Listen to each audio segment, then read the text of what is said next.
Hello student, स्वागत है आप सभी का अपने यूट्यूब चैनल बायोलॉजी पॉइंट पे। आज के इस वीडियो में हम पढ़ेंगे डार्विनिज्म। डार्विनिज्म मतलब आपको डार्विन की थ्योरी के बारे में पढ़ना है। तो हम देखते हैं यहाँ पर। Darwin was second scientist after Lamarck who explain the organic evolution. Darwin जो है दूसरे वैज्ञानिक थे लेमार्क के बाद जिन्होंने ऑर्गेनिक इवोल्यूशन को एक्सप्लेन किया। चार्ल्स डार्विन को न्यूटन ऑफ बायोलॉजी के नाम से भी जानते हैं। इनका जीवन काल 1809 से 1882 का है। उसके बाद हम देखते हैं यहाँ पे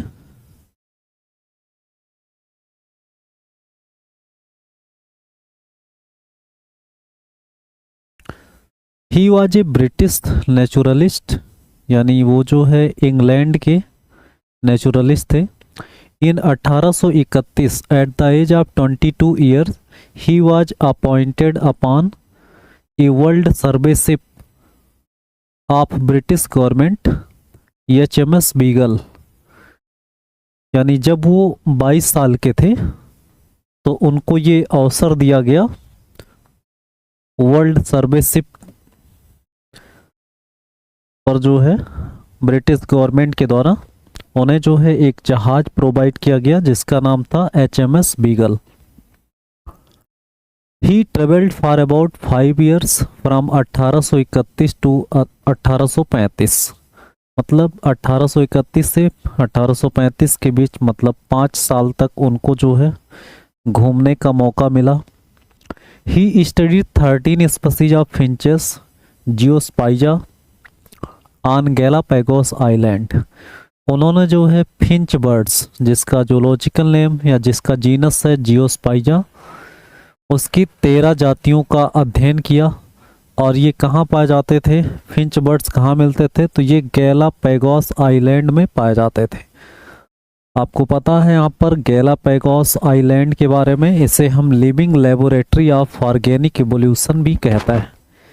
गैलापागोस आइलैंड को क्या कहते हैं, तो इसको कहते हैं लिविंग लेबोरेटरी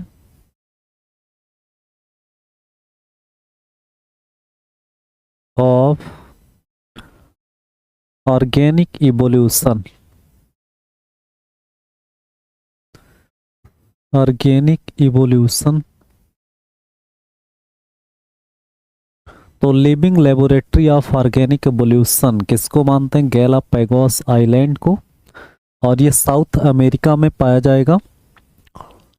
और इन्होंने जो है फिंच बर्ड्स के 13 जातियों का अध्ययन किया, जिसमें फिंच बर्ड्स के बीक के शेप की स्टडी की, हेड के कलर की स्टडी की, बॉडी का कलर था और बॉडी का साइज था। तो इन सब कैरेक्टर के आधार पर 13 स्पीशीज को इन्होंने क्या किया, आइसोलेट किया। While he was doing experiments on collected living organisms, he studied essay on principle of human population written by Thomas रेव मैल्थस 1766 से 1834। यानी जब वो अपना एक्सपेरिमेंट कर रहे थे लिविंग ऑर्गेनिज्म को कलेक्ट करके, तो उन्होंने स्टडी किया एस्से को। और वो एस्से किस पर था, प्रिंसिपल ऑफ ह्यूमन पॉपुलेशन पर, जिसको लिखा था किसने, थॉमस रेव मैल्थस ने। तो मैल्थस के द्वारा जो पॉपुलेशन पर एस्से लिखा गया था उसको डार्विन ने स्टडी किया। और उसको स्टडी करने के बाद वो इंस्पायर्ड हुए और कौन सी थ्योरी दी उन्होंने, नेचुरल सिलेक्शन थ्योरी। तो इस चीज को आप समझेंगे। It was an accidental coincidence that the Alfred Russel Wallace का नाम आता है यहाँ पर, also got the same idea of natural selection. मतलब एक एक्सीडेंटल कोइंसिडेंस था कि अल्फ्रेड रसेल वेलेस भी नेचुरल सिलेक्शन जैसे आइडिया जो है दे रहे थे उसी समय, डार्विन के समय ही। इसीलिए जो है नेचुरल सिलेक्शन थ्योरी को क्या माना जाता है, डार्विन एंड वेलेस थ्योरी, यानी जो नेचुरल सिलेक्शन थ्योरी है उसको एक्चुअली किसने प्रपोज्ड किया, डार्विन और वेलेस ने। लेकिन एविडेंस की बात करें तो डार्विन के पास ज़्यादा एविडेंस थे, इसलिए नेचुरल सिलेक्शन थ्योरी का जो पूरा श्रेय है वो डार्विन को ही जाता है। यहाँ पर हम देखते हैं both Darwin's and वेलेसेस papers VR published in the journal of the proceeding of the Linnaean society. तो ये जो है आप देखेंगे कि जो डार्विन और वेलेस के जो पेपर्स थे जिसमें उन्होंने नेचुरल सिलेक्शन थ्योरी का कॉन्सेप्ट दिया था उसको पब्लिश किया गया कहाँ पर, journal of the proceeding of the Linnaean society. Darwin thinking was also influenced by Charles लिल्स। यहाँ पे आप देखेंगे कि जो डार्विन का थिंक था, जो डार्विन का एवोल्यूशन के संबंध में जो विचार था वो विचार जो है प्रभावित हुआ किसके द्वारा, यहाँ पर चार्ल्स लिल के द्वारा। चार्ल्स लिल जिसका जीवन काल कितना है 1797 से 1875, ये 1875 हो जाएगा।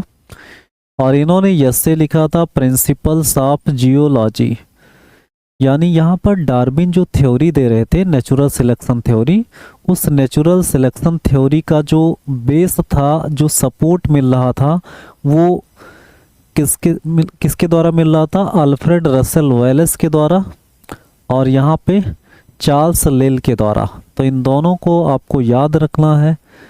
इन्होंने यसे लिखा था किस पर, प्रिंसिपल ऑफ जियोलॉजी पर, और वेलेस ने यसे लिखा था, सॉरी वेलेस ने नहीं, यहाँ पर मैल्थस ने यसे लिखा था किस पर, ह्यूमन पॉपुलेशन पर।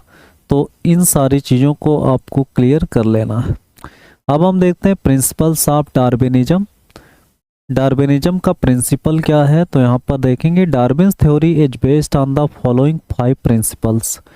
टोटल 5 प्रिंसिपल्स पर ये काम करेगा। सबसे पहला ओवर प्रोडक्शन, दूसरा स्ट्रगल फॉर एग्जिस्टेंस, तीसरा वेरिएशन एंड इनहेरिटेंस, चौथा सर्वाइवल ऑफ द फिटेस्ट और पांचवा है natural selection and species formation. तो ये जो है डार्विन का प्रिंसिपल था। अब हम एक एक करके इसको डिस्क्राइब करते हैं। सबसे पहला ओवर प्रोडक्शन, इसको enormous fertility in the organism भी कहते हैं। It states that every living organism has the capacity to produce more number of young ones। मतलब ये प्रिंसिपल बताता है कि प्रत्येक जो जीवधारी होते हैं उनके पास क्षमता होती है कि वो लार्ज नंबर में यंग वंस या प्रोजेनी को बना सकते हैं। The population increases is in geometrical ratio. जो पॉपुलेशन है वो इंक्रीज होता है जियोमेट्रिकल रेशियो में। जियोमेट्रिकल रेशियो का मतलब अगर एक पॉपुलेशन से 2 बनेंगे ऐसे, तो 2 से फिर क्या बन जाएंगे, यहाँ पर 4 बन जाएंगे, 4 से फिर क्या बन जाएंगे, यहाँ पर 8 बन जाएंगे, इस तरह से। तो इस तरह से किसका ग्रोथ हो रहा है, ये जियोमेट्रिकल रेशियो या जियोमेट्रिकल ग्रोथ होता है पॉपुलेशन का। तो यहाँ पर ये जियोमेट्रिकल रेशियो में ग्रो करेंगे।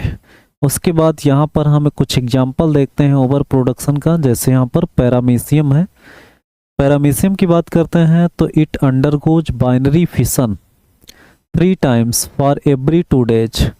मतलब 2 दिन के अंदर 3 बार बाइनरी फिशन होता है पैरामीशियम में। If all young ones survive and multiply at the above rate for 5 years. जैसा पैरामीशियम कर रहा है, मतलब 2 दिन में 3 बार बाइनरी फिशन कर रहा है, अगर इस रेट से वो मल्टीप्लाई करता रहा 5 साल तक, तो क्या होगा कि the volume of all पैरामीशिया would be 10 times that of total अर्थ।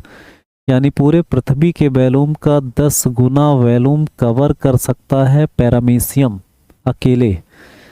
तो इस पृथ्वी पर केवल पैरामीशियम ही पैरामीशियम दिखाई देंगे। लेकिन यहाँ पर आप देखेंगे कांस्टेंसी ऑफ पॉपुलेशन का भी प्रिंसिपल लगता है। चाहे जितना क्षमता हो ऑर्गेनिज्म के पास प्रोजीनी बनाने की, फिर भी उनका पॉपुलेशन क्या रहता है, कांस्टेंट रहता है। यहाँ पे दूसरा एग्जाम्पल इन्होंने पर्ल ओयस्टर को लिया। The female produce 60 million egg per day per year है। मतलब जो फीमेल होते हैं वो 60 मिलियन एग पर ईयर में प्रोड्यूस करते हैं। 60 मिलियन एग मतलब होगा 60 गुणे 10 की पावर 6 एग की संख्या हो जाएगी। If all of them bear fertilized, develop into young ones and reproduce at the above rate for 5 years, the volume of all the individuals would be 8 times that of the size of earth। यानी अगर इस rate से organism लगातार जो है produce होते रहे तो लगभग जो है 5 साल के बाद क्या होगा, इस पृथ्वी के साइज का 8 गुना जो वॉल्यूम है उसको ये कवर कर सकते हैं। कहने का मतलब कि इसमें रिप्रोडक्शन या प्रोजीनी बनाने की क्षमता बहुत ज़्यादा होती है, ऐसा डार्विन का मानना था। लेकिन यहाँ पर आप देखेंगे even though the population increases enormously, the number of individual in every generation remains constant. मतलब इतनी ज़्यादा क्षमता होने के बावजूद भी ऑर्गेनिज्म का पॉपुलेशन क्या रहता है, कांस्टेंट रहता है, क्योंकि इसमें अलग अलग स्टेजेस में क्या होता है, मॉर्टेलिटी होती है। अब हम दूसरा प्रिंसिपल पढ़ते हैं, स्ट्रगल फॉर एग्जिस्टेंस। इवन तो the population increases enormously, the food and shelter will not be increased. यानी जैसे किसी भी ऑर्गेनिज्म का पॉपुलेशन बढ़ता है उस हिसाब से भोजन और रहने का जो स्थान है वो नहीं बढ़ पाता है। Health competition arises for their basic needs, और जिसकी वजह से जीवधारियों के बीच में अपनी बेसिक ज़रूरतों को पूरा करने के लिए क्या जनरेट होता है, तो वहाँ पर कंपटीशन एराइज कर जाता है। वहाँ पर जो है आपस में कंपटीशन होने लगता है। जैसे पॉपुलेशन ज़्यादा हो और भोजन और रहने का स्थान कम हो तो फिर ऑर्गेनिज्म के बीच में क्या होगा, कंपटीशन ही होता है। The struggle is of 3 kinds. ये जो स्ट्रगल है, जो कंपटीशन है, वो 3 प्रकार का होगा। पहला है intraspecific struggle. It is the struggle between the individuals of same species. Same species के बीच में जो स्ट्रगल होता है उसे इंट्रा स्पेसिफिक स्ट्रगल कहते हैं, जिसका एग्जाम्पल है मैन एंड मैन। अगर मैन और मैन के बीच में स्ट्रगल हो रहा है तो वो इंट्रा स्पेसिफिक है। डॉग एंड डॉग के बीच में हो रहा है या रैट एंड रैट के बीच में हो रहा है तो ये सभी क्या है, इंट्रा स्पेसिफिक स्ट्रगल है। This struggle is highly severe as their basic needs are same. ये जो इंट्रा स्पेसिफिक स्ट्रगल है ये बहुत हार्ड होता है, और इसमें आप देखेंगे ये हार्ड क्यों होता है, क्योंकि इसमें जो कंपटीटर्स होते हैं उनका जो बेसिक नीड है वो क्या रहता है, सेम रहता है, क्योंकि वो सेम स्पेसीज होते हैं। उसके बाद दूसरा इसमें inter specific struggle. It is the struggle between the individuals of different species. यहाँ पे क्या हो जाएगा, डिफरेंट स्पेसीज के बीच में जब स्ट्रगल होगा तो उससे इंटर स्पेसिफिक स्ट्रगल कहेंगे। जैसे यहाँ पर रैट एंड कैट है, कैट एंड डॉग है, हर्बीवोरस एंड कार्निवोरस है। यहाँ पर आप देखेंगे कि जो इंटर स्पेसिफिक स्ट्रगल होता है उसमें one kind of population regulates another kind of population. मतलब एक प्रकार का पॉपुलेशन जो है वो दूसरे प्रकार के पॉपुलेशन को क्या करता है, नियंत्रित करता है।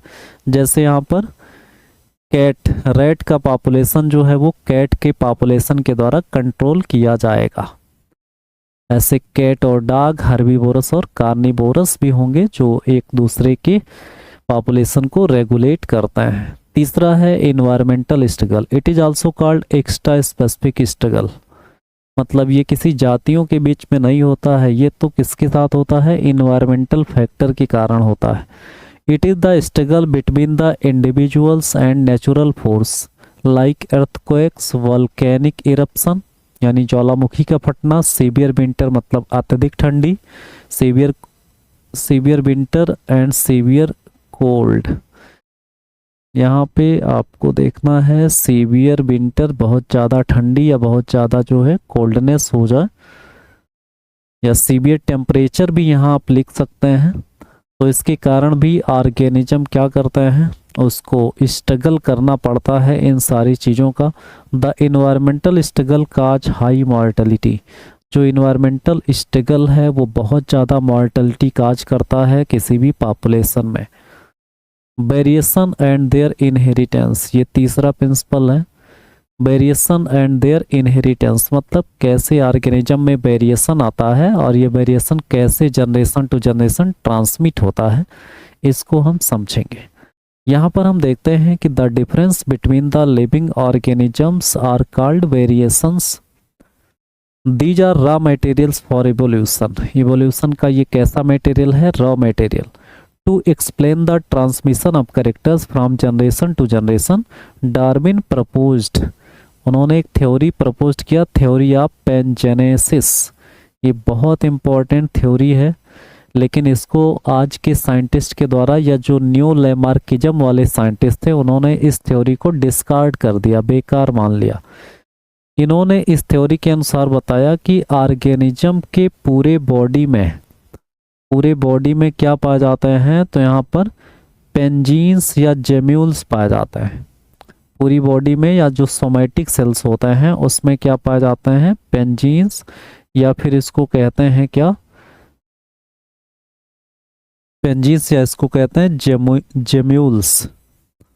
तो जेम्यूल्स पूरे बॉडी सेल्स में होते हैं और ये बॉडी सेल से किस में आता है, ये ब्लड में आता है, ऐसा मानना है किसका, डार्विन का। और ब्लड से ये फिर किस में चले जाते हैं, ये गैमीट में चले जाते हैं, और गैमीट में जाने के बाद ये चले जाते हैं कहाँ पर, नेक्स्ट जनरेशन में। किस में चले जाएंगे, नेक्स्ट जनरेशन में।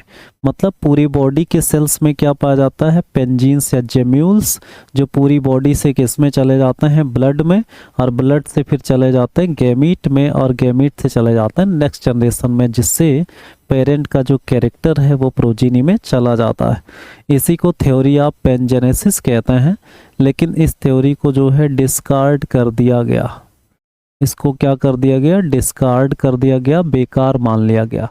क्योंकि आप जानते हैं कि ऑर्गेनिज्म में जो कैरेक्टर्स आते हैं वो क्रोमोसोम पर प्रेजेंट जीन्स के कारण आते हैं, और ये जो जीन्स होते हैं वो किस में पाए जाते हैं, क्रोमोसोम्स जो गैमीट के अंदर होते हैं।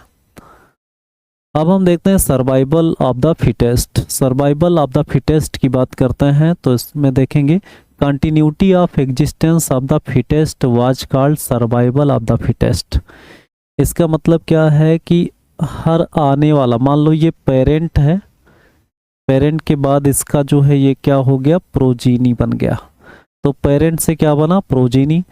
अब इसमें आप देखेंगे कि ये जो प्रोजीनी है, अगर ये जो है फिटेस्ट है, अगर ये फिटेस्ट है यहाँ के इन्वायरमेंट में, तो ये क्या करेगा, सरवाइव करेगा, सरवाइव करेगा।